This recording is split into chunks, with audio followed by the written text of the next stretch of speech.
Huge week coming up. Next couple of weeks, really. We got the NBA trade deadline coming this week, and then we have, of course, NBA All-Star Weekend, which you will be at, I'm sure, and I will be there as well. So we'll be able to hang out there and have a whole lot of fun Grizzlies-wise. But you talk about that big win for the Bucks, for the Grizzlies over the Bucks. That's going to be our big idea for the afternoon. Let's jump into it. Grizzlies taking on Milwaukee. Let's start in the second quarter. Ja Jackson meeting my guy Giannis at the Summit. Get that out of here with the weak Mets. Grizz were down 2 at the half. Give me the third quarter. Jaren Jackson Jr. to the big fella. Zach Edey, who had 14 and 10. My favorite version of Desmond Bane, though, is the downhill variety. Going to take this from half court, coast to coast, slam it on the Bucks' head. Dez had 22 points on the night, and then he's going to help get the rookie involved. Jalen Wells getting in on the dunk party himself. Grizz put up 37 in the third quarter, but allowed 41 points by the Bucks. So still down in the fourth quarter. Enter Jaren Jackson Jr., who puts up a pair of threes. A 10-0 spurt from the Grizzlies gave them a 108-103 lead. They'd go on to win it 132-119 on the back of Jackson Jr.'s 37 points. Memphis in sole possession now of second place in the West. So my guy, DeMichael Cole, I'm sure you watched this game as you were actually on your couch hanging out this time. Usually you're in the building, but you got a chance to watch this. What'd you think about what the Grizzlies were able to do getting their seventh straight win over the Bucks? Yeah, when Ja Morant's out of the lineup, Jaren Jackson Jr., I mean, you can argue he's already option 1A when it comes to what he's doing on the offensive end. But even beyond that, I think what you see is this ability of the Grizzlies to kind of, different guys can step up into different roles. For example, you look at the last 4 games that Ja Morant has missed. The first 2 of that 4-game stretch, Desmond Bane had 14 assists in each of those games. I think in this most recent game, Desmond Bane only had 3 or 4 assists, but it was Luke Kennard who had 8 assists. And Luke Kennard has also had, a double-digit assist game this year. He's had several games with at least 5 assists. There was Scottie Pippen Jr., who had 10 assists, who's done that, a few times as well this season. So the playmaking duties don't solely fall on Desmond Bane when Ja Morant is out of the game. It's pretty much a collaborative effort. And so many guys, kind of chip in. And then, of course, you get the scoring from Jaren. Santi off the bench is bringing that pop, as Taylor Jenkins like to say. Really a big-time win for the Grizzlies on the road in Milwaukee.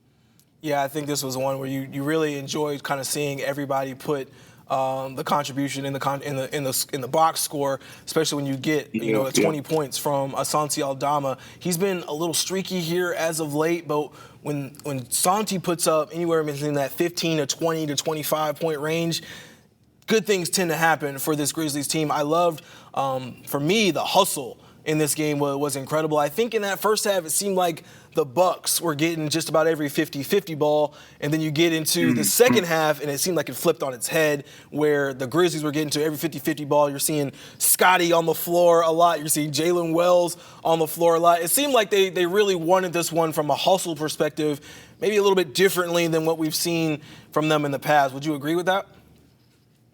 They stuck with it, man. They stuck with it, and they were hungry because you're coming off that win against Houston. Then you get a couple days in between, right?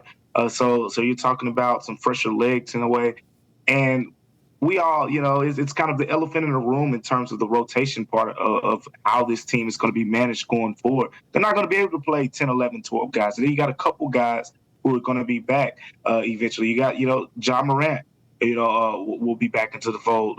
Vince Williams will be back, and several others, as well, Marcus Smart. So when you factor all that in, they're going to have to kind of condense this rotation a little bit. So you got a bunch of guys who are hungry to take advantage of their minutes. Scottie Pippen Jr.'s role is not guaranteed going forward. So you know what? I'm going to go out there. I'm going to hound. We're going to be a pest. I'm going to get some steals. I'm going to make Damian Lillard have a tough night at the office, and I'm going to get 10 assists while doing that. So, you had a bunch of guys who really playing with that extra fire. So, yeah, I do think that is a fair way to put it. You get a couple days off, and, the players are aware of some of the things that have been said, specifically about them not being, able to beat some of the best teams in the NBA or whatever that notion is. And what you've seen over the last couple games, they get the big time win against Houston, and then now in this game against Milwaukee, you're trailing in the third quarter, double digits. You mentioned the fourth quarter run, Jaren Jackson Jr. shining. They're chomping at the bit to kind of prove those people wrong who believe they're not going to beat some of the elite teams of the league. Yeah, I think they were 12-11 after they lost to the New York Knicks. That was an embarrassing one. Yeah. You come back, you get a very motivated team against the Houston Rockets, where they don't want to get swept, right, over the course of the season series. The Rockets had them 3-0 up until that win on Thursday, and then you get a win against the Milwaukee Bucks. All three of those teams are going to be playoff teams that are going to be in the mix, and I think this one in particular was really impressive just because it seemed like for most of the game, the Bucks had a lead, they stretched it back out to 10, and the Grizzlies would close it back to 5 or 6. The Bucks would stretch it back out to 10 again. I mean, they hit 23s in this game, and normally if a team gets up around there, you're thinking, maybe it's just not your night. And I think what was really admirable was like when you entered that fourth quarter, the Grizzlies actually closed it, got it down to one possession before I think it was A.J. Green hit a three to extend it back to, I want to say, somewhere between like 5 and 6 points to go into the fourth quarter. Yeah. But then they come into the fourth quarter like absolute gangbusters. And then what impressed me with Jaren was he's always been aggressive, but what we've seen over the last couple of years is his ability to just kind of take over games in spurts and in stretches in much the same way that we see Ja take over games in the same way. I think they're kind of getting into that scenario where you can lean on either one of them in that point. For the Grizzlies in this one, 66 points in the paint. They continue to just be dominant. I think that's kind of an area where we've really seen the Bucks play really, really well. It was strange to me that I think they had Zach Edey in the game, the Grizzlies did for a while, and then the Bucks kind of made the adjustment where in the second half where they put Brook Lopez more out on that perimeter, hit a couple of threes, and Taylor Jenkins was like, yeah, we gotta take Zach out of this one. But he played really well in this game. I think he had 14 and 10. Solid game for the rookie. But what do you think about what they've been able to do with Zach when they do have those bigs that do tend to stretch the floor a little bit more? Yeah, so it's an evolving process with him, because at the end of the day, one thing that's really stood out when we covering Zach Edey is he's a really good learner. And you think that's pretty much a common thing throughout the NBA. But guys learn at different speeds, and he catches on to things fast. I think of a couple times earlier this season where he would struggle with something, and then I'd ask him about it, and he'd say, I've seen it now, so I know what to do. And then it comes, a similar situation happens later on, and you see the adjustments. So the mental part of that, he's starting to grasp things better. Physically, that's always an adjustment for a rookie. It's a difference from being the strongest guy in college basketball, probably for your last 2 seasons, and arguably your last 3. Like it just wasn't a question. Now in the NBA, you're seeing even like Steven Adams is like moving Zach Edey out of the way sometimes, and some of the other bigger bigs, like you're not going to move them as easy as you were college athletes. So the physicality is still an adjustment for him, but he's battling. I mean, you mentioned this game, the rebounding, and he had 6 offensive rebounds as part of that, which is the most important factor to his game, in my opinion, more than the screening, more than his playmaking, more than his scoring. It's his ability to be able to rebound, because quite frankly, the Grizzlies don't have a lot of elite rebounders, and he's the guy who can do some of that for you. In regards to, Brook Lopez, taking him away from the basket some, like that's going to be the, I guess, struggle, you would say, with Zach Edey as of right now. He competes and he's trying, but even if you go back a couple games ago, you mentioned the game against the Knicks being one that the Grizzlies struggled in. In that game, Zach Edey was matched up against Karl Anthony Towns. He started in the first half, and then in the second half, Taylor Jenkins turned to Brandon Clark to start the second half rather than to continue to start with Edey. So you're seeing in certain situations where the Grizzlies will lean on a Brandon Clark and some of their more mobile big defenders who are more comfortable being on that island on the perimeter. That is still something that Zach Edey is getting used to. It wasn't something he had to do much of in college. And right now, NBA teams, they're always going to try to put those bigger guys who are a little bit slower on that island. And it was one of the biggest questions with Edey through the draft process. Right now, and we're starting to see it in the league. And it's just about, honestly, if he competes because he has Jaren Jackson Jr. behind him, I think he'll be okay in those situations. Yeah, solid game for the rookie. Obviously, he gets a double-double. We've seen him kind of be up and down, but the rebounding battle was a big one in this one. Grizzlies actually out-rebounded Milwaukee, I think, 61-36, and the Grizzlies had 22 offensive rebounds. So that's going to help you win a lot of games, especially when you're kind of playing from behind in a lot of these ones. The Grizzlies will take on the Spurs tonight, but they've already had 2 games straight without Ja Morant. The last 2 games we've seen him, He's been a little subdued, to Michael. Maybe the best way to put it. Had the hoodie on and the shiesty in both games against the Rockets and the Milwaukee Bucks. We know he's kind of been dealing with a shoulder injury, but what do you make of just the shoulder injury now that he's kind of re-aggravated that, and then his kind of demeanor over the last couple of games here not playing? Yeah, I mean, I talked to some of the guys, on the team and whatnot, and it seems like, around him, when he's around his teammates, he's been fun or whatever the case may be. Like the guys say, oh, we don't think anything's wrong with him. But one thing that some of them have said is there is frustration, right, with the injury. And then when you kind of peel the layers back a little bit further, and you realize Ja hasn't played more than 4 consecutive games at any point this season, and he's been dealing with nagging injury after nagging injury, the AC grade 1 joint sprain, the right shoulder soreness that he's currently dealing with, the ankle stuff, the hip injury that he had earlier this season. Like, it's just been nagging thing after nagging thing. And if you go back to the beginning of the season, when Ja Morant was talking about his goals, he said a happy Ja is a scary Ja, right? That was the quote. That was the money quote. But there was the other thing that he said. He kept referencing availability. He wants to be available this season. So seeing the way that this season has played out is frustrating for him. Like he comes back, feel like, oh, you have a nice couple games or whatever, and then boom, you're out. And now you're trying to get back in the rhythm. The Grizzlies are trying to get back in the rhythm with you. And it's just a constant process of trying to get the best version of this team and yourself. So I'm sure he's just struggling with that. Yeah, certainly in a mode where it feels like he's in constant ramp-up mode, right? He'll miss a game or two. He'll get back in the lineup. He plays well. I mean, whenever we see him on the floor, he's not necessarily putting up the 25, 30 points a game in the way we've seen him do it, but he's still controlling ball games, especially with his passing. I think the way he allows the pace of the game, he dictates a lot of that this season. But I feel like it's got to be a little disheartening. I mean, I think for Grizzlies fans and, even for us in the media, we only see Ja, right, a couple hours, a couple times a week. We don't see what he's like in practice necessarily. We don't see what he's like at home and amongst the front office. But I think for a lot of fans, you're frustrated. He's missing games, right? You want to see Ja play. I think we all agree the best version of this Grizzlies team is when Ja's on the floor. But when he is sitting there and on the bench, shiesty up. I think in the Houston game especially, we didn't really see him move off the bench too many times. He wasn't really involved in the huddles as much. I think that says a lot about where his mind kind of might be right now. I mean, frustration is definitely an easy way to put it. I think that's probably the best word to use. But you just kind of wonder, like, I hope he's good. Right? As a Grizzlies fan, as somebody who covers this team, you hope he's good because they can only go so far, really, as Ja takes them, no matter how good Desmond Bane has been, no matter how good Jaren's been this year, and Jaren's an all-star.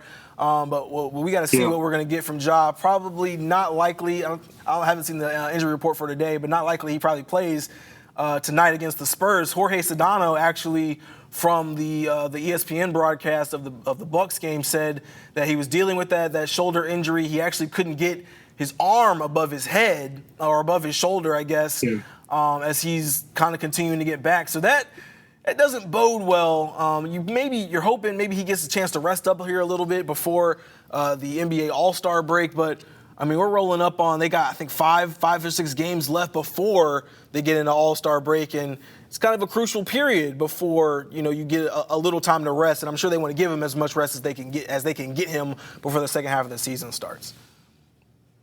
Yeah, he's going to be questionable for today's game against the Spurs. So basically, that's an upgrade from where it was. I think it's a real questionable too. I don't think this is one where it's like, oh yeah, he's automatically going to play, or he's going to be out. You mentioned the shoulder thing, so like he's getting a little bit more mobility there. So we'll see. I'm sure they're going to do the whole put him through the workouts or whatever the case may be, and make a final call. But if he doesn't play in this game, I think there's a decent chance that you could see him Wednesday. So I don't. It's a short-term thing. I don't see them like saying, let's just shut him down to the All-Star break or anything like that. I think he wants to play. Like this is frustrating. You're the number 2 seed in the West right now. You got a chance to even get some more cushion because the Rockets, they're going to play the Knicks. Tonight as well. And that's a game that's going to be tough for them to win. I mean, they very well could do it, but it's a chance for the Grizzlies to kind of even create a little bit of room between themselves and the Rockets. And you want to make sure that Ja Morant, if he is able to play, you want him out there on the floor to help you achieve that. For sure. Ja Morant, questionable for tonight's game against the Spurs, but we got to talk about Jaren Jackson Jr. 37 points in that game over the Bucks, and he's actually going to be heading to San Francisco here in a little bit. Jaren Jackson Jr. named an All-Star for the second time. He leads the Memphis in points at 22 a game. That's a career high. Add that to his 6 boards, 1.6 blocks, and a career high 1.4 steals per game. Jaren took all that workload he took on last year and really brought it right into this season. The only player in the league with 53-pointers made, 50 steals, and 50 blocks. We call him the unicorn for a reason, and we got a chance to hear from him on what the big honor meant for the second time. Listen. Oh, it's dope. You puts yourself in crazy company. Yeah, man. No words. A lot of people that came before me, kids coming up, they want this, they dream about this. Just be able to participate. I've been to All-Star Weekend when I was a kid, and now I get to go for my second time. A lot of people get to go one time, and not a lot of people get to go more than once, so that's huge, man. Credit to my teammates, credit to everybody. Jaren, a second-time All-Star. I think we were kind of waited with bated breath last week to Michael, trying to see what would happen, because if he was going to get into the All-Star game, he was probably going to be one of the wild cards. I think we all agree he's been playing fantastic, might be in a conversation for some All-NBA honors this year. But from what you've seen this year, Jaren being named an All-Star, what have you liked about his game, and what's really evolved in his game this year that made him put him in that conversation? Man, last season was a blessing in disguise for him. And, like a lot of people try to just dismiss last season. Oh, it didn't happen. Oh, it was ugly. Jaren was one of the players who greatly benefited from that, bro. Seeing all the double teams, seeing all the triple teams, all the isolation scoring that he had to take on. And you're seeing him now kind of attribute some of that and kind of, take it to another level on a team that's winning a bunch of basketball games. When they beat the Celtics, he closed that game out. He's closed several other games out. In this most recent game, he closed it out against the Bucks. 37 points, knocking down big shot after big shot. So I think it's just a constant evolution, but there's an art to watching Jaren play right now, especially on the offensive end. It's different spots on the floor.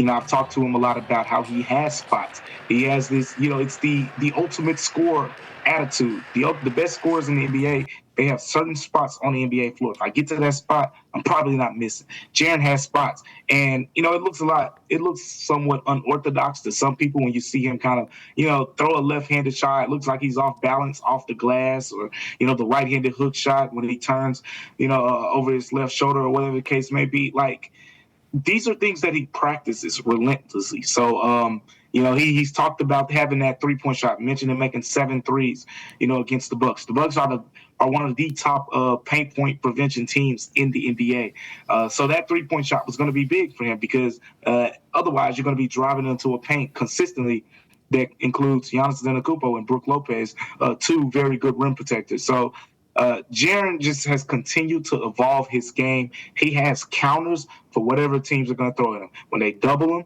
when they try to take away his right shoulder so he won't get to his left hand, he has a counter for each of those moves. He's doing it with hook shots.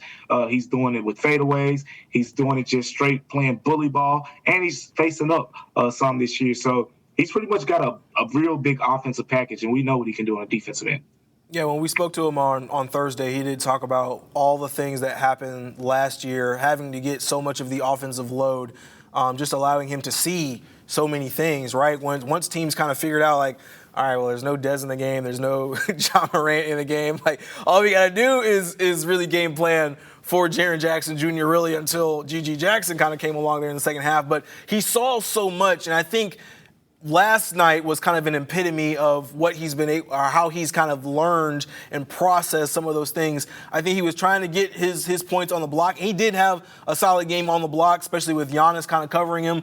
But the Bucks kept sending Brook Lopez at him on a double team on the backside of the block. They know Jaren likes to turn towards the backboard, put it up with either hand, and they started sending Brook Lopez to that baseline.